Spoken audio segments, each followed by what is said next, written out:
Hey, you guys. So today we have an anti-keto article to react to. He's going to read it. I'm going to react. I haven't seen this article at all yet or been told about it. Who are you? I'm Keto Diamond. For those of you who don't know, I've used keto to lose 136.8 pounds in 871 or 2 days. This is Mr. KD, my hubby. He's been doing keto since about October 4th, but he's seen all the crap I've gone through and talked to him about everything keto-esque, so he knows some things, right? I know more than she thinks I do. Are you sure? No. Okay, so anyway. I know as much as you allow me to know. That's pretty much true. His stomach's making noises. Y'all might hear that because he won't let me go eat. I have a stress test tomorrow, so I have got the biggest headache that you can possibly imagine. And I have had it all day because I can't have no caffeine. I'd give him caffeine if he stops bitching. And then you add on the fact that I haven't been getting my calories. That ain't my fault. I've been tired all day. I try to feed you. Try harder. You just don't like chicken. Chicken's good. I can't help what I like and don't like. I'm just saying. Let's get to this article, people. What's it called and who's it by? And where's it posted? It's Science Alert. And its title is, "This study on nearly 500,000 people has bad news for the keto diet." By Hillary Burke, Business Insider, February 8th, 2019. So this year. Business Insider. Okay. Scientists and dietitians are starting to agree on a recipe for a long, healthy life. It's not sexy. It doesn't involve fancy pills or pricey diet potions. Fill your plate with plants, including vegetables, whole grains, healthy fats, and legumes. Don't include a lot of meat, milk, or highly processed foods that a gardener or farmer wouldn't recognize. Nah. There's absolutely nothing more important for your health than what we eat each and every day. A cardiologist, a nutrition researcher at Brigham and Women's Hospital in Boston, told Business Insider. Okay, so it sounds to me like this cardiologist is more preaching vegan or vegetarian. Sounds that way, don't it? Yeah. What she discovered, and what is probably not a huge surprise, is that no matter where you live and what your daily diet is like, banning entire food groups and thinking you can cheat your way to a good, healthy might work for a while, but it could also send you into an early grave. Freeze. What? Okay. That's there's something I wanted to say about it, but I forgot because he was reading and I forgot. Can you read it again? Where were we at? Right here. What she discovered. Oh, an entire food group. Guys and dolls, carbohydrates are not a food group. They're not a necessary essential for your body. There's no such thing as an essential carb, which means you don't need them. They're not a food group. They're just food. They're not. They're foods we create and make. We still made them. But they're still carbs. It is a food group. It's not a food group. It's not an essential food group. No, okay. It's not an essential, but it is a food group. You need fat and protein to survive. You do not need carbohydrates to survive. The popular ketogenic diet, which involves strictly limiting carbs to less than 50 grams a day. 20. Sorry. 50 if you're a man and can get by with it. If you're an active man, for most people it's 20 grams a day or less. But that's more than 2 apples worth of citing primary on high-fat foods is one of those restrictive diets that could have harmful long-term consequences. Why do they always go to the apples? Who the hell's getting fat on the apples? I'm just saying. There was you can't even have an apple. Well, they just assume everybody likes apples. I like apples, but it's not my go-to fruit. Bananas Strawberries taste are. Better. I'm just saying, bananas taste better. You can't have a banana. Other low-carb weight loss diets that fall into this category includes Paleo, Atkins, Dukins, and Whole30. Nutrition experts say that besides their potential for harm, these popular diets are really hard to follow. No, they're not. They're not hard to follow. I'm a fat girl at heart. I'm not going to lie to you. I like my French fries. I like my chicken nuggets. I like my cheeseburgers. I like ice cream. I like cake. I like candy. But I've managed to do keto for 871 days. That's just a little over that's almost 2.5 years. It ain't that damn hard to follow. Yes, there's moments of struggle, but it ain't that hard to follow. Okay, you make it. Some benefits of going keto are difficult to dispute. Following a high-fat, low-carb diet can be a solid strategy for rapid weight loss and blood excuse me, blood sugar control. Duh. The keto diet can also be great for children with tough to control epilepsy, seizures. For decades, people have seen stellar results managing these conditions on a keto diet with the help of guidance from a professional. That's true. But there's been some limited evidence that going on low carb might also lead people to become less tolerant of glucose and develop diabetes, though more research is needed. Hold on. It just sat there and said keto can help you manage glucose, and now it's saying it can give you diabetes. No. Let me help you with this. Diabetes, type 2 diabetes, is the body's overreaction. Basically, it is an allergic reaction to sugar and carbohydrates, too many of them. If you take them out of your diet, you don't have type 2 diabetes, or not as bad. It helps cure and manage for those it doesn't cure. But for the vast majority of us, like me, it can cure your type 2 diabetes, as it did mine. Okay, well, this one I don't understand why they did it this way, but okay. What we do know, based on a careful, conducted laboratory testing of overweight men, what? They couldn't find no overweight women? Nah. They couldn't balance it out to see how the effect is on men and women? I don't know. But anyway, let's go on. Is that going keto probably doesn't help burn more body fat than a regular regimen. I gotta call bullshit on that. I'm not going to call bullshit on that. For the simple fact, if you are an overweight man and you are actively trying to lose weight, you probably can lose just as much if you're working out and doing all that. Yeah, if you're killing yourself in the gym and starving yourself. Right, but I'm just saying it's probably not any difference in how much you can lose. It's in the effect of which one is easier to lose it on. Keto is definitely the easiest one to lose it on, no doubt. But all I'm saying is, if I was, let's say I was overweight and I wanted to lose weight and I knew nothing about keto, I could lose it just as easily going to the gym, working out every day, and managing what I eat without being on keto. But see, the term just as easily is negated by the fact right. that I don't got to work out. Where they are wrong in that statement is saying it's just as easy. No, it's not. You can get on keto and not have to work out and lose 30 pounds in a month, maybe 2, tops.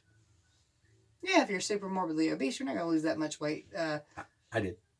I lost 30 pounds. Oh, you said on keto. I thought you were talking about diet and exercise, other diet and exercise. So, you're not going to lose it that fast unless you're super morbidly obese. Then pretty much any diet would work. If you went and worked out and you restricted your calories, you would lose it that fast. Yeah, but damn, you got to work out and starve.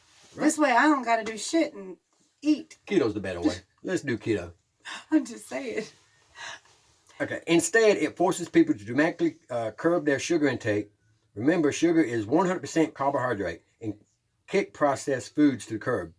Well, I mean, no matter what diet you're on, you should kick processed foods to the curb. Processed foods are not healthy. What is healthy is stuff you grew out of your garden. What you knew you put in it, or store, or if you go to the store and buy it, it's not going to be as good as you grew it, but at least you know it's not got all those chemicals in it that you bought from that can or that box.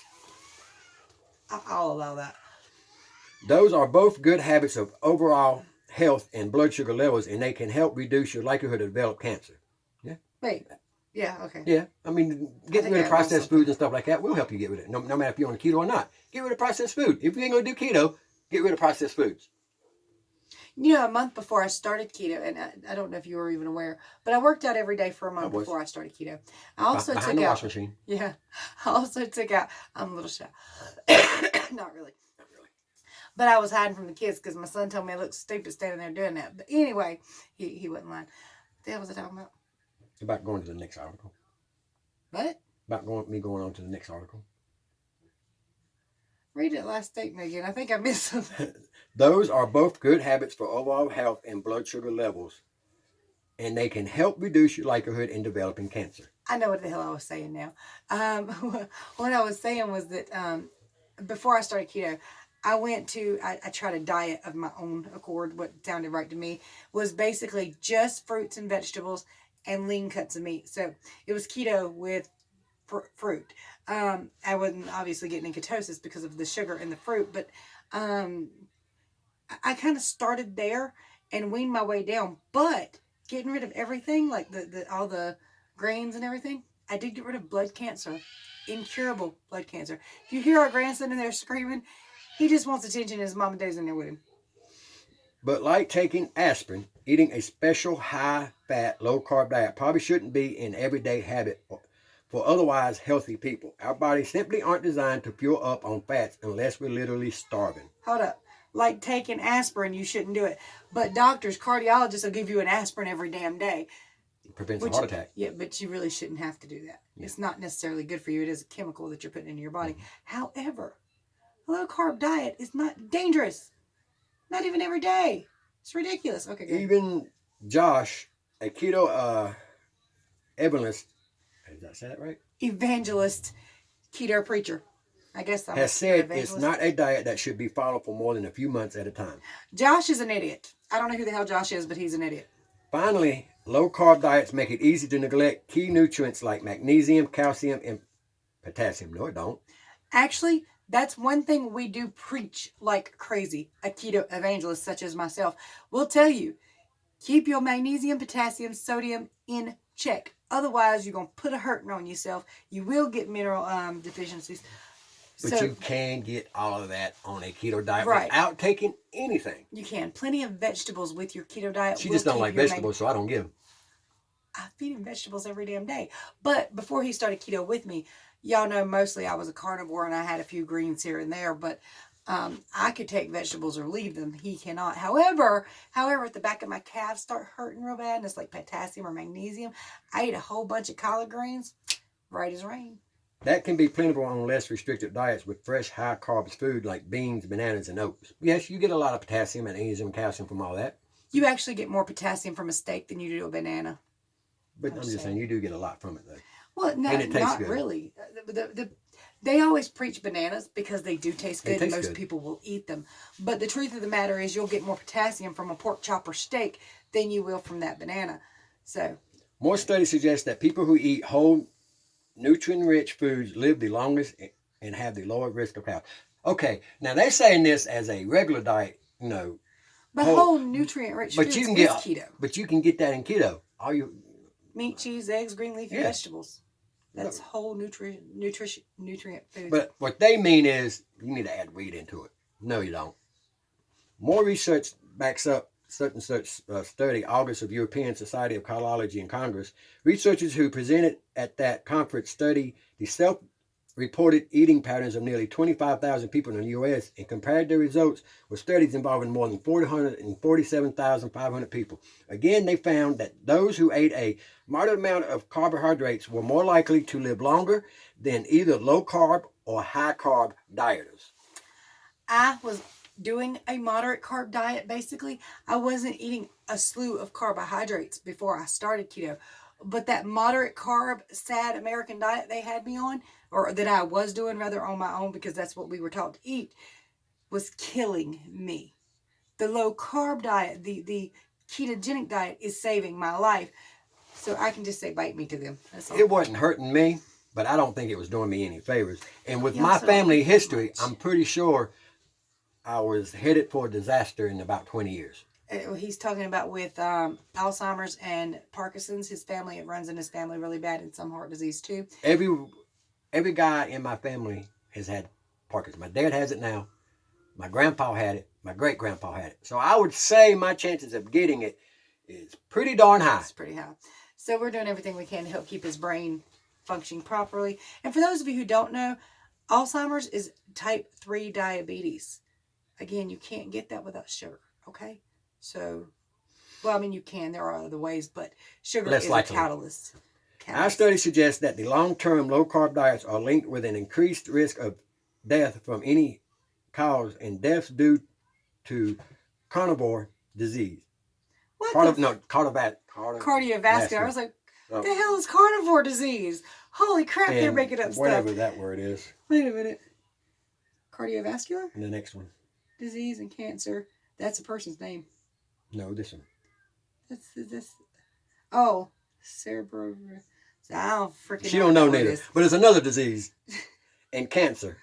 A professor really at Medical University of Poland who helped write the study said in a release. The third study published this week in the journal Medicine that surveyed the eating habits of 471,000 Europeans over 22 years found that people whose diets had lower nutrition qualities, example, fewer fresh vegetables, legumes, and nuts, were more likely to develop some of the most common and deadliest forms of cancer, including colon, stomach, lung, liver, and breast cancer. I want y'all to know that a lot of times with these articles, they'll put these big Scare search tactic. studies, like 4,000, 500,000 people. But they're following these people. Basically, they're sending them a questionnaire once in a while. It's actually not proof of anything because it's to the best of your recollection. What did you eat yesterday? Hell, most time I don't know except for I record it for y'all. If you ask me, I have to check my camera. It says later in this article, the only way to do a real study is for us to become rad labs. And that ain't never going to happen. So they're never, ever going to really do a real study on the effects diets have on people. Not long term, anyway. I mean, you would literally have to live someone for 30 years before they could do an accurate study.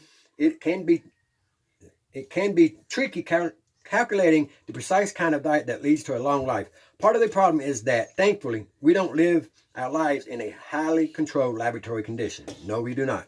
Until that terrifying day arrives and we all become well-studied lab rats, we have to rely on long-term observation data, usually in the form of surveys, to know more about which diets are the best long-term plans. Now, we all know when you fill out a survey, you lie. You're not going to sit there and say you did this and that when it's going to make you look bad. Did you eat a donut yesterday? No. Ew. And you do not remember what you had last week. Come on. Who of y'all right now can remember what you ate last Monday? Everything you ate for that whole day. Well, except I can't remember it, but it's on video. You're okay. But here you go. While they don't have us all in a lab or research study, how many of us doing keto, preaching keto, evangelizing keto, I hate that term, it's sacrilegious, but anyway, how many of us are right here on YouTube showing you what we eat every day, weighing in every day, showing you our blood test results from our doctors every day, okay? There's your proof.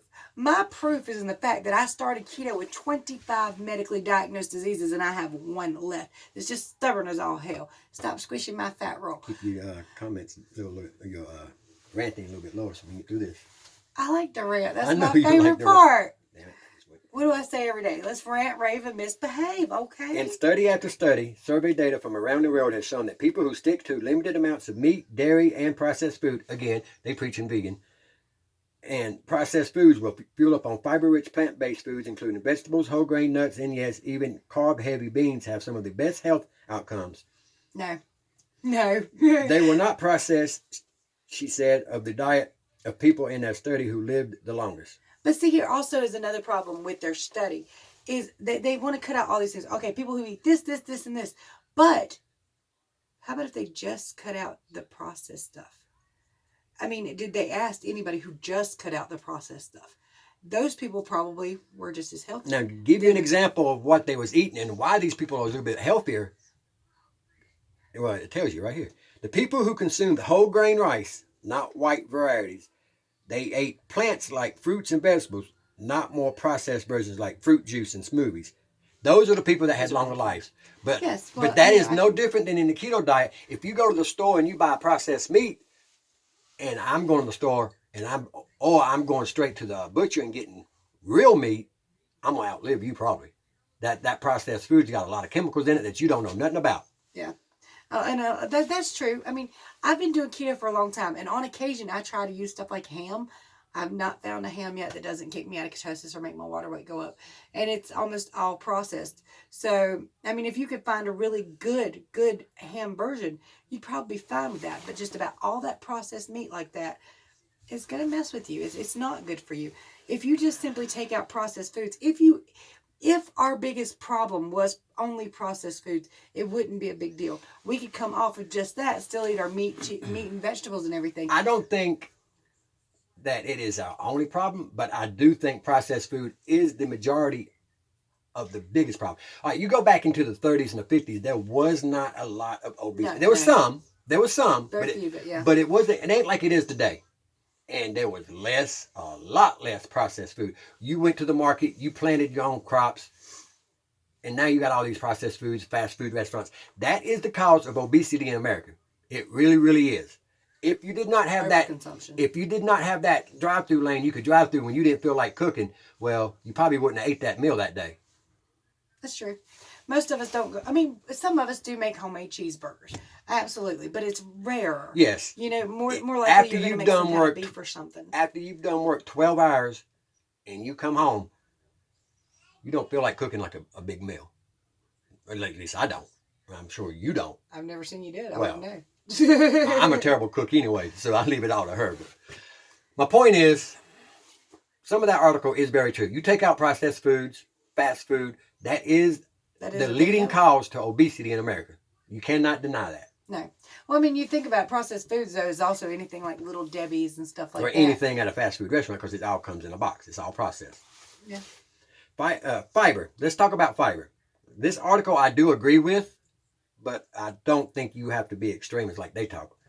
Fiber isn't just good for keeping your gut moving. Scientists feeding diet rich in fiber to mice are discovering that carbs, which can't be absorbed by the body, can help protect against aging brains from some of the damaging chemicals associated with Alzheimer's and reduce inflammation in the gut. Wait, but see, they're talking about, number one, we're not rats. Right, we're not, but hold on. You go ahead. Do your point. Not saying it's not true. It probably absolutely is true. If you are carbon heavy, and it probably will help you with some of the things with Alzheimer's, but you know it's going to help you with everything with Alzheimer's? You know what's going to help you? You know what's going to help you with everything? What? Cut out the damn sugar. Then you won't have to worry about it at all. So, or at least, but fiber is still important. You still do need to get some fiber because it does help with the bowel and the movement of the gut and everything. Well, I mean, what some people fail to understand that the 20 grams of carbs on keto a day are allotted for carbohydrate, for fiber. And that is a lot of fiber. 20 grams of fiber, that's a lot of fiber. That's more than your body needs. Yeah. Now, it's not all fiber, but that's kind of the allotment. It's like you should eat your 20 grams of carbs in your vegetables. Yes. That's the point of that. We don't. But you should. Sometimes, there's a little extra something here and there. And if we didn't use the condiments and stuff like that, then I thought you were going to say condoms. I was like, you get away from me. Okay, go ahead. But a plant-based regimen with lots of fiber can be tricky to maintain in a low-carb diet because some of the highest fiber foods are also high in carbs, such as soybeans, crunchy peas, and well, I agree and disagree because some of those carbs you can get by with, even though they're high. Some of them you can't. Yeah. You just have to try and error. And also, some people are kicked out of ketosis by fiber. And that sucks for them. Yeah. Well, I mean, Thomas DeLauer says fiber kicks him out. And I don't know if he means just like net carbs of fiber. And I'm pretty sure, I don't know. I follow him a little bit. I do like him. I like his videos. What? He's awesome. You don't do that for me. But anyway, I would suspect the way he gets his fiber is he goes and kicks himself, get all the fiber he needs for that one day that can last him for the whole week. And then he goes back in. Maybe. I've never heard I've heard him talk about doing that way. Like when he works out, you got to carb up, and then the next day he'll fast. And so it balances out his calories. Right. I usually pay attention to Thomas DeLauer on things that affect my age, weight, and range, or scientific stuff, but what he does as far as fiber, I do know I've heard him say that it does kick him, but I don't know, again, if that's like net carb fiber. Like if he goes over his 20 grams with fiber or 50. If he watches this, he can comment. I don't think he does. I don't think he does either. People on low carb... That would be super damn cool, Thomas. People on low carb diets often turn to more butter and meats for substance, which can increase blood pressure. I got low blood pressure. I have really high blood pressure. That's the only disease I can't get rid of. I'm just saying, if it increases blood pressure, why is mine still low? I mean, it's not low. It's not anything to be worried about. The doctors don't even mention it, but every once in a while, it is a little low. My blood pressure is high, but it's been high for 12 years, long before I met keto and bacon and, well, not bacon, but, so much beef and stuff. My blood pressure was high no matter what diet I ate. Meat and dairy can also contribute to inflammation in the body, which can help cancerous tumors form to grow. No, it cannot. Meat could. Dairy couldn't. Yeah, but I'm so sorry. I got that backwards. Keto is a anti-inflammatory diet. Right. So how is it going to make your body inflamed? What I meant was that some of the cheeses, depending on what's added into them, could. But the beef itself is not. It's A new scientific finding all supports what parents, trainers, and coaches have been saying for years. Eat less junk and continue to be skeptical on the latest miracle diet, be it keto or any other passing fad. Keto's been around since the mid-1800s and beyond, as in it's your ancestral diet. It's what our DNA was founded upon using. The people out on the plains ain't had a damn little Debbie. Bottom so they line. didn't have vegetables every day. They had buffalo. Try it. Do keto for 1 month. If you're not satisfied, don't do it no more. Simple.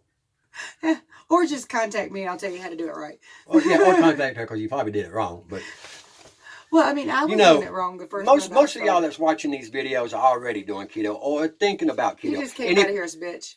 And if you are one that's sitting here watching this video and on the bubble about doing keto, jump in. Give it a try. What you got to lose? A few pounds. That's about it. By the way, I help everybody do keto for free, so my contact information is below. Except for me. She don't help me. I feed him. But I have to go to work. It's not free. But I cook your food. Where's it at? Okay, so anyway, visit KetoDiamond.com for a full foods list and a beginner's guide. By the way, guys, I know that we act very, very silly when we do these videos because it's to make it entertaining and fun. But I'm actually quite bright. He's on the fence. If you enjoyed this video, give it a like. Like, subscribe, share, ring the bell. Go ahead. You do it. Yeah, go ahead. You did it. That's up. Hey. Y'all people have a good day. We're out of here. Much love, y'all. Bye.